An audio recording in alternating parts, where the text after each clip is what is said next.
Does being the brother of a cardinal archbishop teach you anything about the faith? We'll find out what life lessons one brother learned tonight. So please stay with us.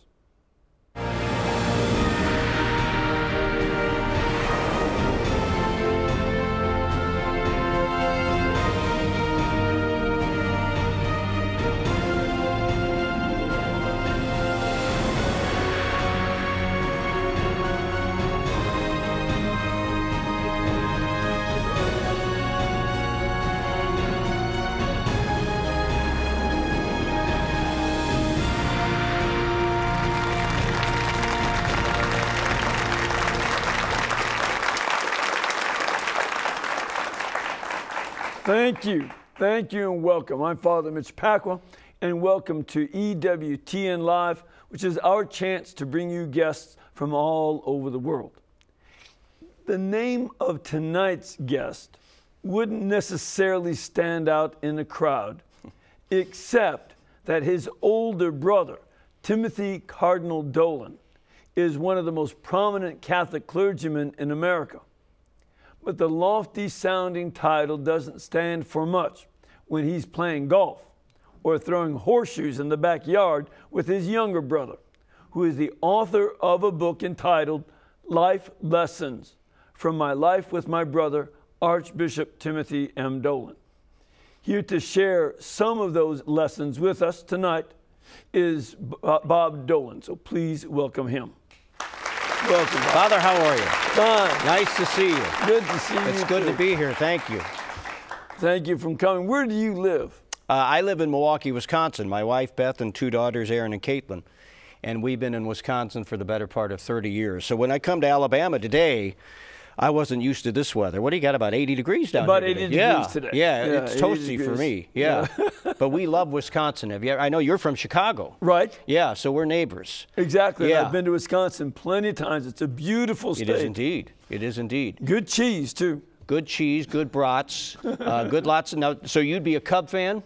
Yes, I am. Okay, and you know, I live in Milwaukee now, so I'm a Brewer fan, but as you know, we grew up in St. Louis, so I'm still a Cardinal fan. Well... Are you going to toss me out of the studio now? No. Can we do the show first? We're going to do the show first, okay. And then we'll see if the Chicagoans let you out. There you go. There you go. Let's start off with this, because this is an interesting thing. You've been in Milwaukee for the last 30 years. Yeah. And your brother was the Archbishop of Milwaukee for about 7 years, correct? That's correct. He came to Milwaukee about 2001, somewhere in there. It was a gift from Godfather because he's 7 years older than I am. Mm-hmm. So when he went off for the first time to Rome, when he was a student at the North American College in Rome, so he's, what, 21, 22 years old, he went off his way. I'm still back in St. Louis. I'm only 14 or 15. So from that day forward, we never lived in the same town. Mm-hmm. So 30 years later, 35 years later, he's assigned to take over in Milwaukee. And it was a gift from God for many reasons. A, because I'm finally back living in the same town as my older brother. Mm-hmm. So we could do all the things that brothers are supposed to do if you live in the same town. You know, we have cookouts and barbecues and go to ball games. So that was great. Secondly, he got to know my wife and my daughters. Because as you can imagine, his schedule's very busy. Sure. So, you know, before he came to Milwaukee, he really would only see my wife and daughters at Christmas or Easter. Right. You know, a couple of brief visits when it's not just us, when it's everybody. You know, there's 30 people there. So when he came to Milwaukee, he really got to know and love and respect my family, and vice versa. Sure. Especially my daughters, because they were at the age at that time, they're in their high school years, which are very critical years, as you know, raising daughters. And so now they had their uncle as their shepherd and their uncle as an example. So they got very, very close. So it was a great 7 years for all of us, selfishly. Then to see him do what he does, you know, if I could take a step back and watch him be an archbishop, it's remarkable. Because if you remember back then, he walked into a pretty messy situation in Milwaukee. Mm-hmm. We were an archdiocese with a lot of scandal. So he walked in and morale was very low. And I watched him one day at a time, just very slowly but very, very consistently, change morale in that entire archdiocese. And he did it with a handshake, a hug, a homily, showing up at the school picnics and the church carnivals, and the parades. He never saw an invitation that he didn't like. He loves to be with people. Sure. He just loves being with Christ's people. Yeah, he seems to be pretty much an extrovert. Oh my gosh, and that's putting it mildly. Yeah. You know, a lot of people, Father, ask me, you see him on TV, or if you're lucky enough to meet him, what is he really that way? Is he really that funny? Is he really that nice? Is he really that outgoing? Yeah, he is. And that's not an act, that's just who he is. And he's that way even in quiet times, in private times, if it's just us, if it's just the family, if it's just a few close friends. That's just the way he is. I think that's one reason for his enormous appeal, because people relate to him. He makes you feel comfortable. You like him right off the bat. So if you like somebody right off the bat, you'll listen to them. You'll listen to what they have to say. You'll listen to the message. And I think that's one reason why he is where he is right now. Sure, sure. Now, y'all started off in St. Louis. How many kids are in your family? 5 total. Okay. He's the oldest. Okay. I remind him of that fact every time I see him. Yeah. It's about the only thing that I have over him, is that he's older. Generally, as the oldest son in my family, you are. Yeah, I generally like to keep the fact that I'm the oldest over everybody else. Sure, yeah, you hold that over their head. Exactly. Yeah, it can work both ways. Yeah, exactly. So we have 2 sisters. I have another brother other than Cardinal Dolan, and then my mom's still alive. My dad passed away a long time ago. So there's 5 siblings and my mom.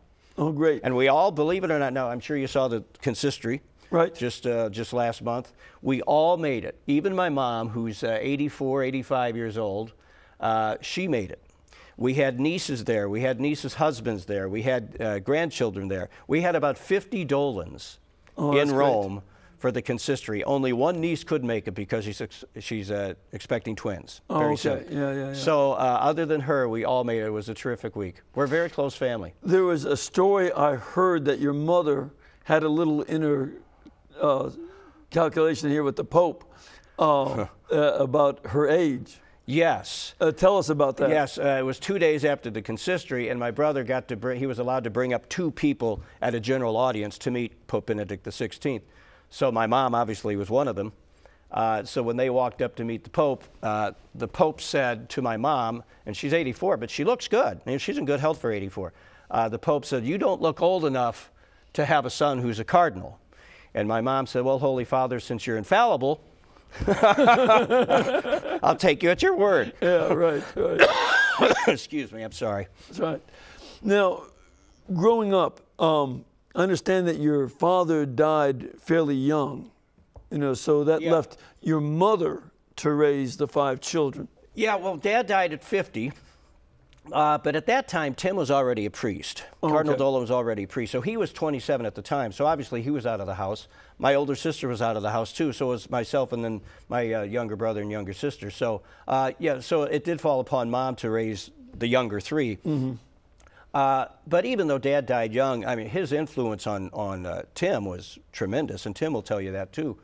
I mean, he set such a great example for all of us. Now, this is back in the 50s now, 50s and 60s, and I think a lot of our fathers were like this. Hardworking, didn't complain about anything. They got up every day and went to work, got up every Sunday and went to Mass, sacrificed to get their kids through Catholic school, led by example, volunteered at church all the time, helped out at school all the time, just a day-to-day consistency with living the Catholic faith. That's what we all got from both my mom and dad. But after someone passes so young, their influence, for whatever reason, seems to have a bigger impact when they're gone. Sure. So my dad's influence on my older brother was huge. My brother Tim saw that example every day of his life. Sure. Yeah. Sure. And and it's very important that he obviously was very much focused on the family. That he's the head of the family and leads his family along and raises his children and does all the things. And that kind of focus on family stability was just part of the way y'all grew up. No, and you can vouch for this, Father. I think that's one thing that's so sorely missing today. That strong Catholic family unit. And what we grew up with and what so many families back in the 50s and 60s grew up with, you can't replace that. No. You can't beat that. The parish life and the school life, we all went to Holy Infant grade school in Baldwin, Missouri. It's just outside St. Louis. The parish life and the school life really are an extension of your family life. Everything sort of revolved around the parish or the school. Most of your social activities were with the parish or the school. And the influence was immeasurable. And that's the atmosphere that we grew up in. That's the atmosphere that we try to raise our children in too. Because you just can't top that. You can't replace that. But sad to say, I think it's declining a little bit these days. Yeah, there's a definite, since 1965 marked a point at which there was a decline in family stability. Divorce rates started to go up. No-fault divorce became the law, and family stability began to move away from what it was in the 40s and 50s. And there still was the majority in the 60s, but by the late 60s, there was a breakdown going on, and that certainly continues on today in a very significant pattern. Do you ever get discouraged, Father, that we've lost the fight, that we're losing the fight? I'm too mean to get discouraged. Are you? Yeah? Oh, I haven't seen your mean side yet. I'll see it during the break. Yeah, won't I? right. Yeah, Really. Yeah, I'm just too mean to get discouraged, so I just keep going. With your having an older brother who's a significantly older brother, I mean, that's 7 years. 7 years. Is a significant gap. I'd call that significant. Yeah. Yeah. Especially if he's watching. That's significant. He must have done a lot of stuff with you as an older brother. Oh, all the time. You know, and just the, you know, people always ask me, what's it like to have a brother who's a cardinal or a brother who was an archbishop? Well, first and foremost, he's just my brother. You know, the week in Rome, we kept getting, for the consistory, we kept getting, you know, did you ever think this day would happen? And all of us, my two sisters and my other brother, Pat, you know, we still look at him as just our brother. Right. And we're certainly well aware of the impact he has on the Catholic community nationwide, but he's still just our brother. And even now when he comes home for a visit, you know, he does the same things we do. He helps clean up the kitchen, and he helps out with the nieces and the kids, and you know, so he's just another guy in the family, right, which I think helps keep him grounded a little. That's our role. We keep him grounded. Sure. You know, we bring him back to earth. That's the role of family. Sure it is. Sure. That's what family does, is keep you grounded in reality. Sure. A family plays, you know this, a family plays a huge role in any vocation. Sure. I mean, again, my brother knew that he was going to be a priest, he says, from the time that he could walk, talk, and think. I mean, he knew he was going to be a priest. What a great gift that is. Because it doesn't work out that way too often. Right. His discernment process lasted about 5 minutes. So because of that, not only the rest of the family, mom and dad and the siblings, but the neighborhood and the parish community and even the city itself, Baldwin, Missouri, sort of rallied around him, because it was indeed an honor in the 50s and 60s to have a son in the family or a brother in the family who was going to be a priest. That it was rare, it was unique, and it was certainly an honor. So the whole community rallies around that person. Even today, when you talk about vocations, the family plays a large role in that. Mom, dad, siblings, friends, cousins, uncles, they pray. You should pray for vocation, support the vocation, encourage them, and that's what he had growing up. That's a great thing. When you look back on the way he related to you, though, you wrote this book about some of the stories, the lessons that you learned. What would be some of those lessons that you learned from having, Cardinal Dolan as an older brother? Well, some lessons, Father, were just sort of fun lessons. It had nothing to do with the faith. Other lessons in the book, about half of the book is faith lessons, and I think that's the core of the book. That's what I wrote the book for, is to give us all a sort of an easy to follow roadmap on the Catholic faith. But some other stories are just about a story of two brothers in our younger days and even in our older days. For example, you mentioned golf in the Open. He doesn't play golf anymore. He doesn't have time. But, when I was growing up and when he was still at home, we played golf on occasion. And he was not a good golfer. Actually, he's not a good athlete. But there's one hole. Now, we'd never played this course before. So do you golf, Father? No, I don't. Good man. That's why you look so young. Yeah, I was told to watch my language at an early age. Yes, so yes. I don't golf. Golf course is trouble, trust me. So we'd never played this course before, and it was just Tim and I, and we're on one of the tees, and I was getting a ball out of my bag, so I didn't see him tee off. So I grab my ball, I walk onto the tee next to him, and I'm looking down the fairway to see if I can see his tee shot, and I couldn't find it. I said, Tim, where'd you go? Where'd you hit it? And he says, I think I hit it in the water. So I looked down the fairway, and I didn't see water. But again, we never played this course before, so then I looked at the scorecard. You know, they always have the little design of the holes to sort of help you play the hole. Sure. So now I'm looking at the scorecard on the hole, and I still didn't see any water. So I said, Tim, I don't think there is water on this hole. He said, there isn't, but there's 2 holes over. And he, you know, just went about he was a horrible golfer. Oh, okay. Now, the one moment of glory that he had, at least in my company, in athletics, was we were big wiffle ball players. Mm-hmm. You play wiffle ball in Chicago growing up? No, we had 16-inch baseballs. And they were 16 inches, and they were so big that when you played on the street corner, we'd use the sewer covers as bases. My gosh. Wow. And we'd play on the street corner, and they couldn't go far enough to hit somebody's window. Okay. So that's what and they call that Chicago ball. Now, you mean the large softballs? The large softball. Yeah. They were 16 inches around instead of the 12-inch normal ones. Yeah. Now, you couldn't hit those too far, though. No, you didn't want to because it was somebody's window. Okay. Now, wiffle ball, you know what wiffle ball is. Sure. Wiffle ball was huge where we grew up because we had a huge yard. So the yard was perfect for the pickup wiffle ball game or soccer or football, whatever. And I happened to be, in the neighborhood at least, I was like the king of pitchers. I mean, I was like Bob Gibson. I was Sandy Koufax. You couldn't hit my wiffle ball. And every now and then, Tim would come out and play with us. He didn't play all the time, but every now and then. So he comes out one game, and again, he's 7 years older. So I'm about, 10, and he's 17. So he's got the weight advantage on me and the strength advantage on me. And I'm, okay, he comes up to bat. I'm going to show this guy, my older brother, just who's king here. I'm the king of wiffle ball. What's he doing out here? So he steps up to the plate, and my first pitch to him is my patented sidearm rising fastball. Okay. Now you have to throw it, wiffle ball, you have to know where the holes are and everything. Right. So throw it, and at speed, I had a tail of white smoke. It was coming, and he swung right over it. Everybody does. So that was strike one. And that's all right. I bet he's looking for the fastball again. So now I'm going to throw him my patented sidearm sinker. So sinker, and he swings right over it. Everybody, strike 2. So it's all right. I'm going to get rid of this bum right now with my overhead patented curveball. So I throw my patented overhead curveball, and something happened. It didn't curve. It just sort of got to the plate about right here, and it just sat there.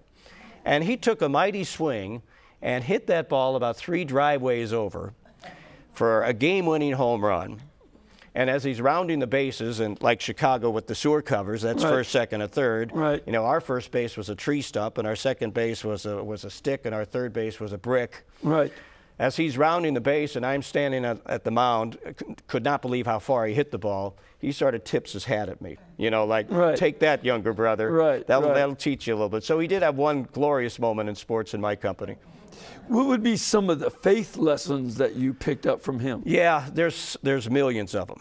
And again, I want to stress in the book, that's mainly what the book is. I mean, hopefully people will get a laugh and a chuckle, but what I want people to take out of the book, Father, is just a common sense guide to our Catholic faith. Sometimes people like me can get lost in the faith because it's over our head. We don't understand everything like wise people like you might. We don't. And I think one of the strengths of my brother is he can bring an often complicated faith down to my level. It's what we like to call down here in Alabama, that you bring the hay down so the goats can get some. There you go. You just call me a goat. I think he just called me a goat. Yeah. No, but I get where you, so that's what he does. You understood it. Yes. There you go. See, now you're talking my level. There you go. That's what he does. And the book is full of these stories, as only he can tell them. His anecdotes, his stories, his experiences. Here's one, for example. It's in the life lesson chapter that I call Saints Alive. And the message of the Saints Alive chapter is that we're all called to be saints. Right. We're all called to a life of sanctity. It's tough, but that's what we're called to do. Right. Himself, he says his goal in life is to be a saint. First time he said that in public, it was at a homily at his installation mass in Milwaukee. People laughed. People thought he was always telling another joke. Or our new Archbishop is an egomaniac. He wants to be a saint. He does. He wants to be a saint. Sure. That's what we're all called to do. That's right. So he tells a story. When he was in Milwaukee, he was at a confirmation at a parish in a suburb of Milwaukee called West Allis, just a small suburb about 10 miles west of Milwaukee. And so the young men and women are coming up, and obviously he asks what their confirmation name is going to be. And one little girl says, Archbishop, I've chosen the name Catherine. So Archbishop Dolan says, she's one of my favorites. But which Catherine do you mean? Because there's a lot of Catherines. Do you mean St. Catherine of Genoa or St. Catherine of Siena? Or, you know. And this poor little girl got this blank stare on her face like, uh-oh. You know, he's asking me a question that I'm not sure what the answer is. Right. And she probably didn't know there were several St. Catherines. So my brother could see her just sort of reaching here. And he told me afterwards, he said, you know, I probably shouldn't have asked her that. I put her on the spot in front of 500 people. So finally she says, well, Archbishop, frankly, none of them. I want to be St. Catherine of West Allis, her home. And everybody laughed. Right. You know, what a great, but then he said, good for you. You know you can do it. It's possible. Go out there and do it then. That's right. You know, so he used her and her funny response as a lesson for all of us. Yeah, that's good. Yeah. You know, that's one of the things that a lot of people are nervous to say that they want to be a saint. Yeah. But when you ask people, do you want to go to heaven or hell, the general response, not universal, but general, is I want to go to heaven. And a lot of people forget that the only ones that get to go to heaven are the saints. You know, you may not be canonized, but you got to be a saint to get to heaven. So this is exactly the right answer that little girl gave. And many of our canonized saints were first sinners. Sure. Yeah. Well, if not all of them. pretty much all. So there's hope for all of us. Yep. Now, what would be some of the other lessons that you drove? Let's see. Again, there's so many of them. Some of the faith lessons. Here's a story that gets me every time. I guess it's a little faith and a little everyday life.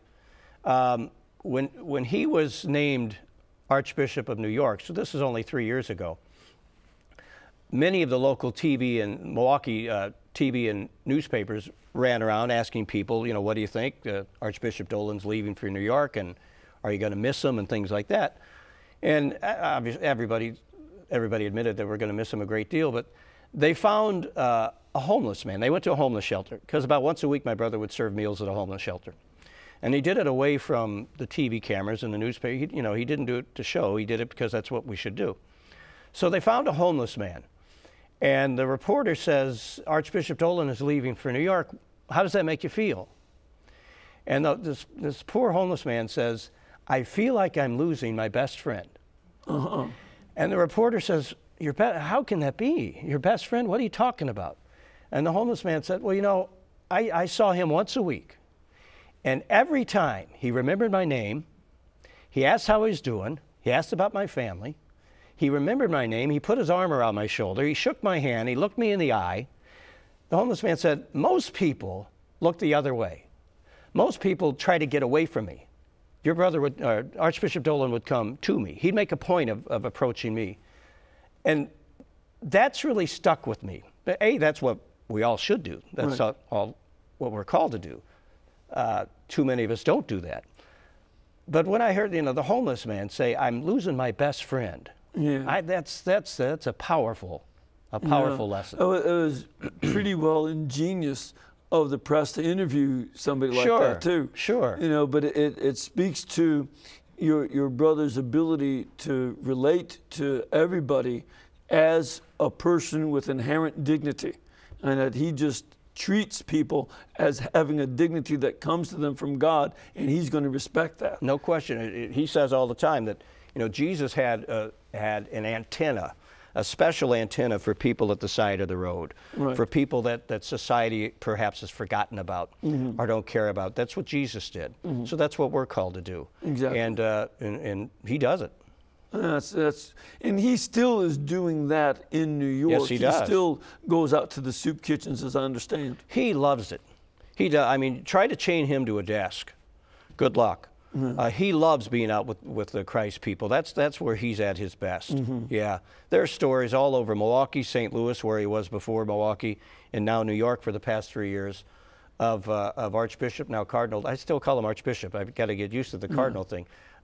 You know, just the unannounced visit to the hospital, the phone call to people who may be going through a hard time. He's famous for that. And just those simple acts of kindness go a long way. Sure.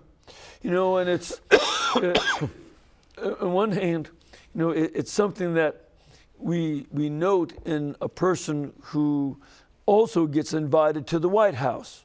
And he gets invited to speak to the president, but he's just as comfortable talking to somebody homeless in a soup kitchen and taking care of them and showing them dignity. It doesn't matter if you're president or somebody on the street. You know, that's a key character of a good Christian.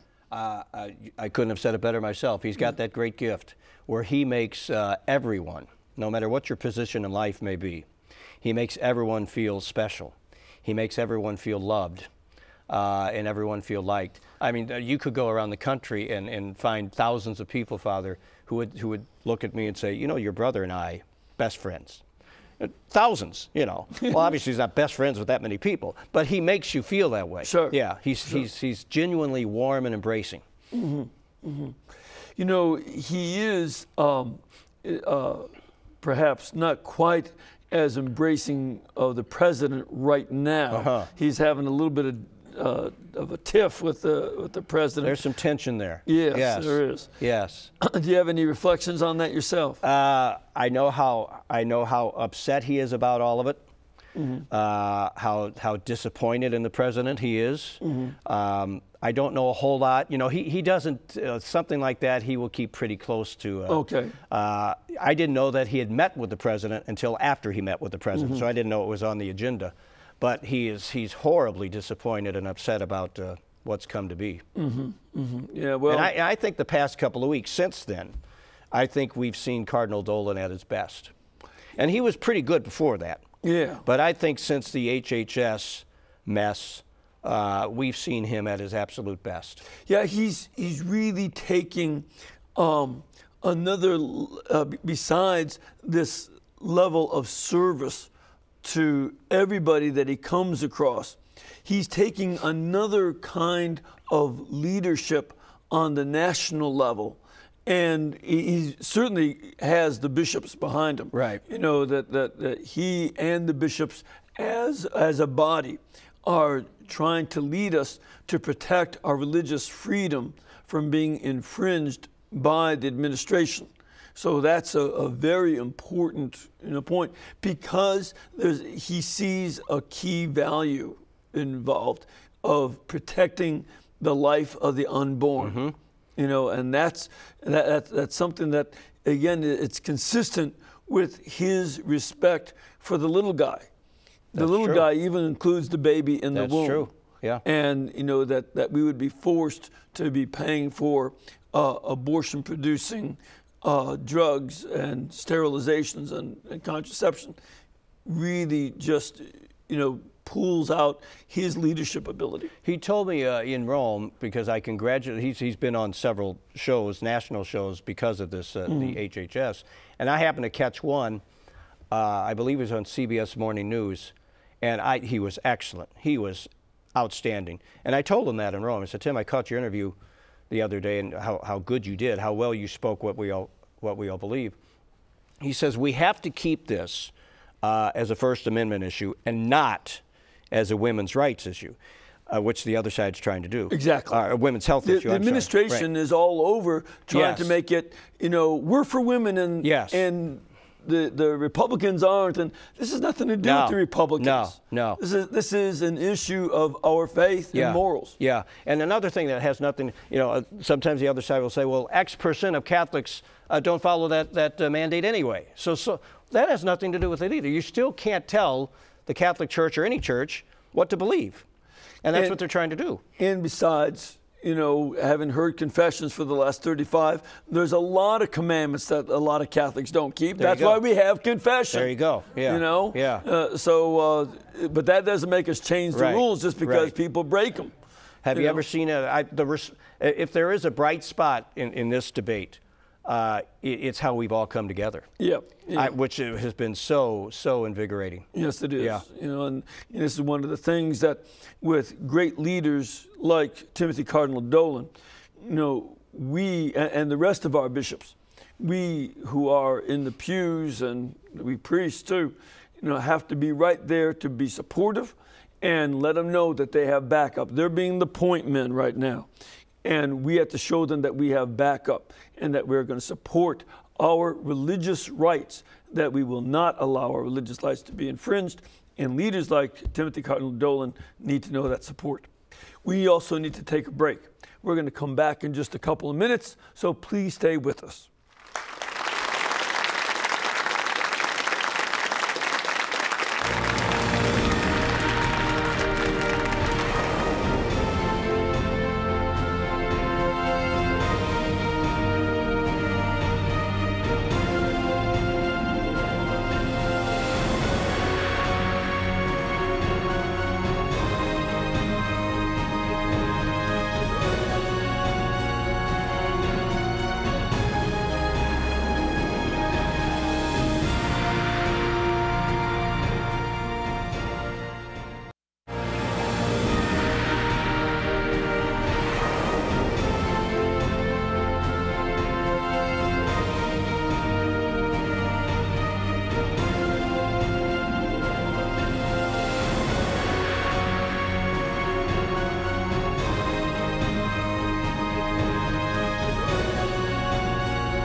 Thank you. Thank you.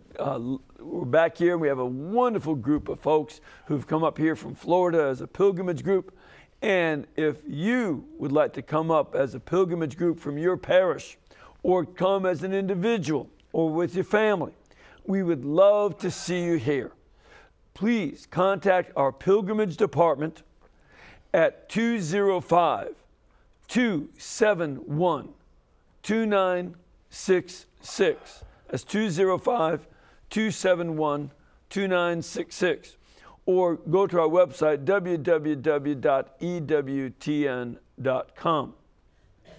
And before we go to our phone calls and other questions from our studio audience tonight, we want to remind you that on March 23rd, you will have an opportunity to stand up with other Christians of all denominations in opposition to the Health and Human Services mandate under the Obama administration that forces institutions and individuals, including religious ones, to offer contraception, sterilizations, and abortion-inducing drugs to their employees. If you don't already know what the Catholic bishops are saying about the importance of opposing this mandate, you can go to a website, usccb.org, usccb.org/conscience, and hear what Bob's brother, Timothy Cardinal Dolan, has to say about it. As we said, he is the current president of the USCCB, the United States Conference of Catholic Bishops. And after that, you can stand with us in over 100 different cities across the country on Friday, March 23rd, to let the government know that we will not just give up our religious freedoms. To find the location of a rally near you, go to standupforreligiousfreedom.com. That's one word, standupforreligiousfreedom.com. And you can find out where you can go to show your protest. Also, before we get to our phone calls, the book that Bob has written is called Life Lessons from My Life with My Brother, Archbishop Timothy M. Dolan. It is available at EWTN's Religious Catalog. You can call them at 1-800-854-6316. That's 1-800-854-6316. Or you can go on the internet to www.ewtnreligiouscatalog.com. And there you can get more information about that book and find out more of these lessons that he had. All right. Are you ready for some questions? I am indeed. I hope they're not as hard as the ones you gave me. All right. Well, we'll see. Let's start off with Lorraine. Hello, Lorraine. Yes, Father. Hi. Where are you from? Florida. Great. And what's your question? I really love your shows, both of your shows, Father. Oh, thank you. I have two questions. I wanted to know, every time I see Cardinal Dolan on TV, he's always laughing and joking and smiling, and I wondered if he had a serious side to him.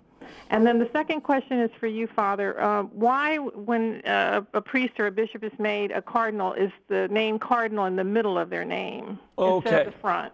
All right. Let's start off with your question. I'm glad she asked that second one because I've never understood that either. Timothy Cardinal Dolan. Right. Yeah, right. I get that question all the time. I don't have the answer, so I look forward to your response. Does he have a serious side? Every time he steps on the scale. No, not often. I mean, he truly is the most joyful person I've ever met. And to hear him tell that he's joyful because of his love for Christ, it's that simple. Now, on occasion, does he get sad? Of course, he gets sad, like when most of us, the death of a loved one, sure, or innocent suffering. HHS has made him horribly sad. But no, 99% of the time, what you see is who he really is. Right, right. And as far as your second question, I have absolutely no idea. Talk show hosts aren't supposed to admit they don't know. But you're the first host ever who said, I don't know. I've been living with my ignorance for 62 years. I'm very comfortable with it. No, I don't know why Cardinal goes second. I know that the first name goes first, then Cardinal, and then the last name. But, which is unusual. It's the only title like that in the church. If you're a bishop or an archbishop, your title goes before your first and last name. But with cardinals, it's different, and I'm not sure why. But I've just always known that it's different. That's the nuns told us that much, but they didn't tell us why. Sure. Maybe they didn't know either. Sure. Maybe you missed that day of school. Let's go to a question from our studio audience. Ma'am, where are you from? I'm from Florida, Clearwater. Great. And what's your question? My question is to Bob Dolan. I would like to know, you stated that Timothy Cardinal Dolan was expressing that when he was 4 or 5 years of age that he knew he was going to be a priest. And I would like to know what kind of a reaction the family, the brothers, the sisters, and your mother, as he was growing up. Did he continue that desire? And did you see it, and did you guys feel it within your family? Oh, thanks for the question. No question we felt it. No question we saw it. One of the stories in the book that gets constant comment is one of the things we did when we were growing up, and again, remember that he's the oldest in the family, right. So he sort of called the shots with the other siblings. We would play Mass. We would play Mass, and maybe you did this in your home too, Father, but we would play Mass about once a week. And we called it Tim's Mass. And I'd be outside playing ball or something, and my sisters would be playing dolls, and all of a sudden we're summoned inside to play Mass. And because he always knew he was going to be a priest, this is just what he did. Now, at the time, we didn't think a thing of it, because we just thought, well, he knows he's going to be a priest. It'd be the same thing as me playing baseball. I wanted to be a baseball player. Of course I'm going to be playing baseball outside.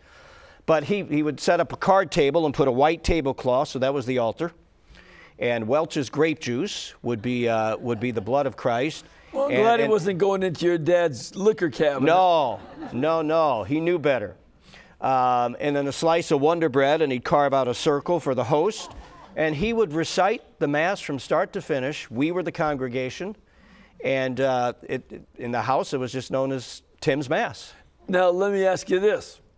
Did he do it in English or Latin? He did it in, good question. Because he's old enough to remember he remembers the Latin days, and he remembers the back to the congregation. Right. He remembers the communion rails. He did it in English. He did it in English. Yeah. Now, once, Father, he took it a bit too far. He tried to take up a collection. And that's when Dad put his foot down. Look, that's good. That's good. We have another phone call. We have Joan. Hello, Joan. Hello, Father Pacwa. How are you? I'm calling from Yonkers, New York. Oh, great. And what's your question? On behalf of the people of New York, I just want to say congratulations to Cardinal Dolan. I was just wondering, and a happy St. Patrick's Day and St. Joseph's Day as well coming up. I was just wondering if Cardinal Dolan, before he became a cardinal, did he ever marry any of his brothers and sisters? And also, do they have any relatives in Ireland? Thank you. Aha. Couldn't you listen to that brogue all night long? Oh, yeah. That's sweet. Oh, and Irish nuns played a big role in my brother's upbringing, because we went to Holy Infant Grade School, and they were staffed by Sisters of Mercy from Drogheda, Ireland. And to this day, many of them remain very close friends of my brother. So we all have a fondness in our heart for the Irish nuns. Yes, he married my wife, Beth, and I. I believe he's married all of us. 4 others in the family, and we're all married, and I think Tim has had all 4 weddings, yes. Well, I forget the other part of her. Oh, do we have relatives in Ireland? Distant relatives. Nothing close. We're from County Westmeath, right in the heart of the country. Mm-hmm. We love going to Ireland. Oh, that's nice. It's a great country. Yeah, that's good. Yeah. I hear it's beautiful. That's fantastic. It's second only to Birmingham, Alabama. There you go. Yeah. All right, good. Well, let's take another question from our studio audience. Ma'am, where are you from? From Treasure Island, Florida. Great. And what's your question? I was wondering if Timothy Cardinal Dolan, how he feels about especially the elementary Catholic schools in New York City, which were very prominent in the 40s, the 50s, the 60s, and unfortunately are fading and changing drastically. Yeah. So I was wondering you would find no bigger proponent in Catholic education than Cardinal Dolan. It had such an enormous impact on his life, and he's the first to tell you that the seeds of vocation started for him when he went to Holy Infant with the nuns and the priests there. So you'll find no bigger advocate. However, things change, and the challenge is for him and for all of our leaders is how to keep a sound and affordable Catholic education in 2012. So I'm not an expert on what he's done in New York. I saw what he did in Milwaukee, and I know in New York that, like all other leaders, he's had to consolidate. He's had to close down some. He's had to merge. It's hard to do. And we can all understand, if they came after the school where I grew up, if they came after Holy Infant and said, sorry, we got to close, we got to merge, you better believe I'd be upset. So we all get that part of it. But the fact of life, you have to do it. So he's only been in New York for 3 years, but he's already, I think it was about a year ago that he began that initiative to merge and to consolidate. But Catholic education to him is first and foremost. Mm-hmm. One of the reasons, among the variety of reasons for consolidating the schools, but oftentimes the Catholic populations have moved from the city to the suburbs. And the Catholic schools in the suburbs are doing better, but the ones in the city just don't have as many children anymore. And so they have to close or consolidate, the schools. So that's just one of the hard realities. And many of those schools would be your older buildings. Right. They've been around for centuries. Right. And so those are the buildings too that are most expensive to upkeep. Right. We have Dan on the phone. Hello, Dan. Hi. Hi, where are you from? I'm from Ohio. And what's your question? Well, I've been watching Cardinal Dolan on TV with Father Groeschel and Raymond Arroyo and so forth. And a few times after I had seen him a few times, I got the strong feeling that he would be a pope someday. And I'm wondering if his brother knows of any such aspirations in his big brother. That's a loaded question. You have to remember, I'm his brother. Right. So how difficult it would be for a sibling to even think of another sibling as a pope. Yeah. That's right next to impossible. You just don't think that. You don't even go there. Right. Now let me say this. Don't go there ever with him. The caller used the word aspirations. He has none. All right? Don't even bring it up to him, because it makes him horribly uncomfortable. Understandably so. That's not why he does what he does. Father, for 10 years I've heard that question. And for 10 years I've always said, forget about it. It's not going to happen. He's an American, for one. That's not going to happen. And his family members have just sort of pushed that question off to the side. And even though we respect the people who ask us that question, because obviously they have great belief in my brother to even bring it up, we don't go there. Just because it's so hard to even imagine. I mean, this is my brother we're talking about. This is the guy that, you know, would light my cigar. Hit your wiffle ball. Yeah, he hits home runs off me in wiffle ball. That's quite a leap to the balcony at St. Peter's. Right. But certainly the talk is out there. He's aware of that. We're all aware of that. But it's something that we don't address. And you know, generally, people who raise those kind of questions don't, my impression is that they don't have a sense of the church as the church itself. They think of it as, well, if you're in a position like this, you must be like a politician. You know, that you're like a governor who thinks I could be president, or a senator who thinks I could be president, or I should be the leader of the House in the Congress, and so on. In that, you know, that there are people who have a strong drive to get higher position.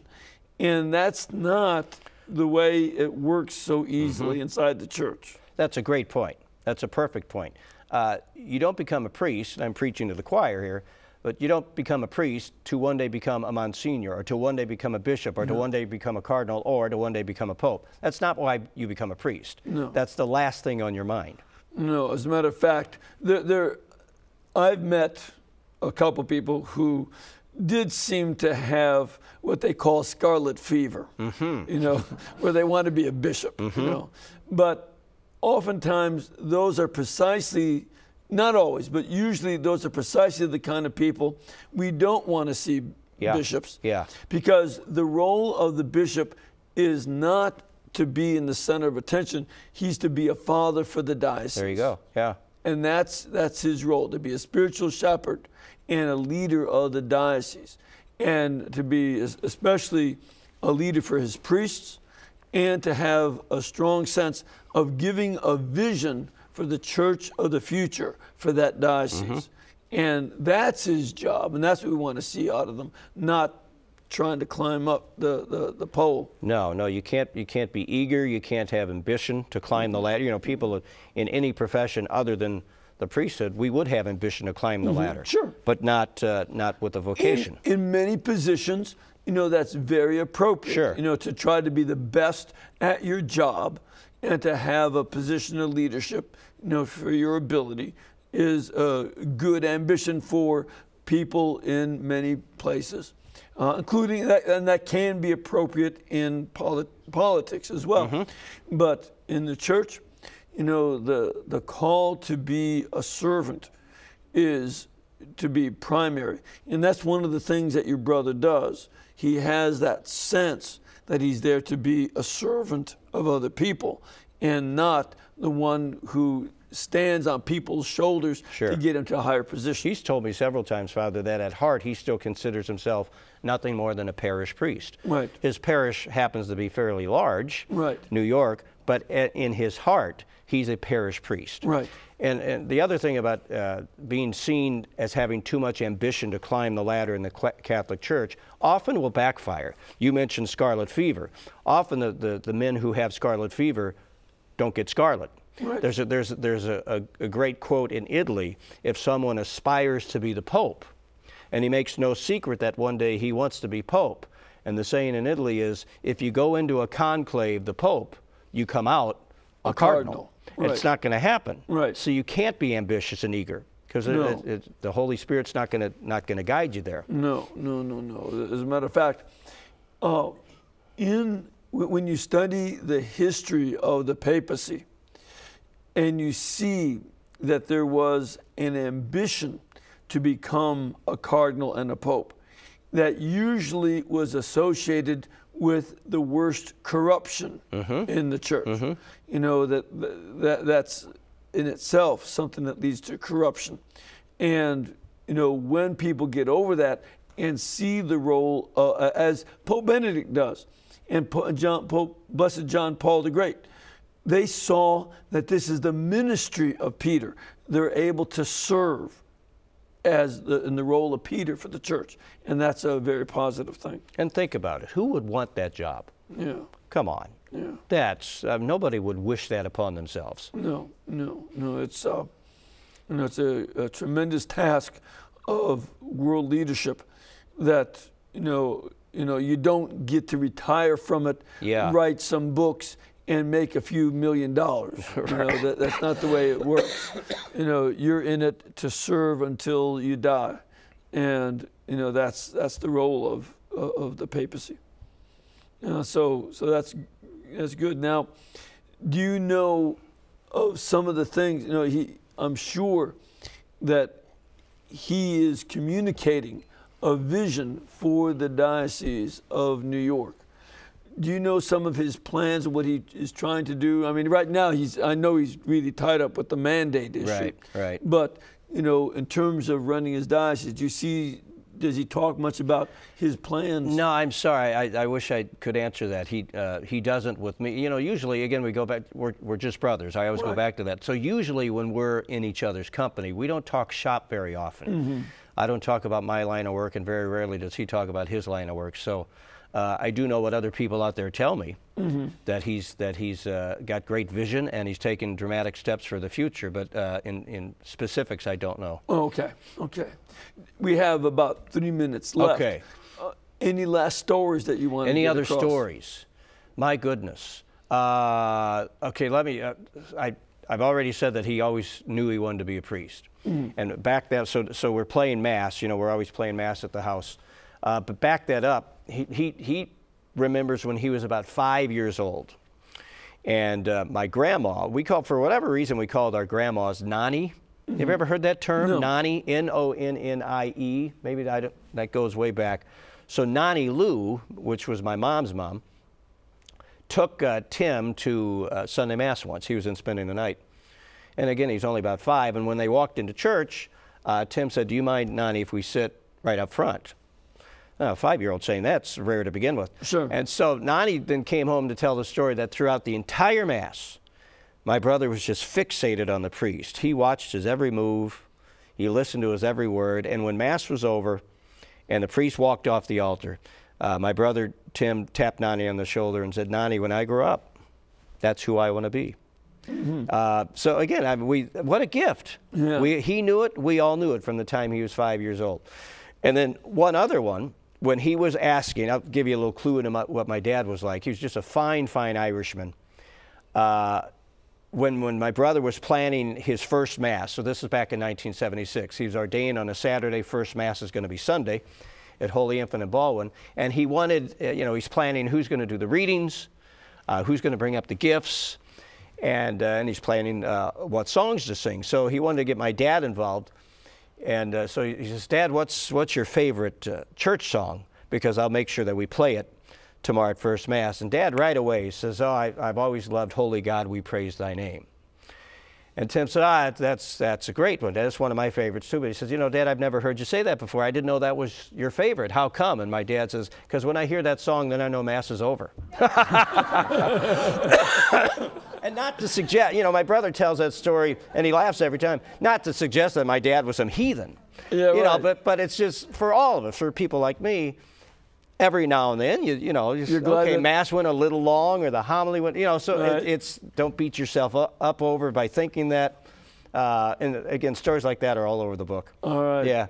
Well, thank you very much for being with us. My pleasure. I'm glad that you enjoy Alabama. I do. And we hope that you get a chance to come back. Let me conclude by giving you my blessing. May the Lord bless you and keep you and cause his face to shine upon you, lead you in all of your ways, and guide you by his peace. In the name of the Father, the Son, and the Holy Spirit. Amen. Amen. And we want to remind you, this network is brought to you by you. You make it possible so that we can do these shows, this show and all the other series that we do. So we ask you, please keep us in between your gas bill, your electric bill, and your cable bill, and we'll be able to pay all of our bills. Things sometimes get a little rough around here, but with your support, we'll be able to pull it off. God bless and thank you.